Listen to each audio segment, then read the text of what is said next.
Hello hi नमस्कार जय जगन्नाथ। तो सांग मैंने आज खराबेल खाइबा ठारू ब्लॉगटा स्टार्ट होची।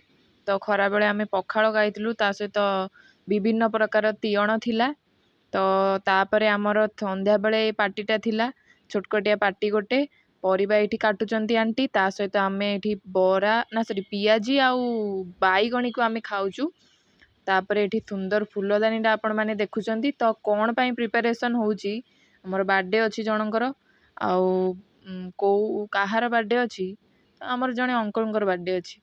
तो सेइथ हमर पूरी बेला बेली चलची। तापरे एठी कोबी की आलू दीटा को छणा छणी हेकी रखाई जाइची।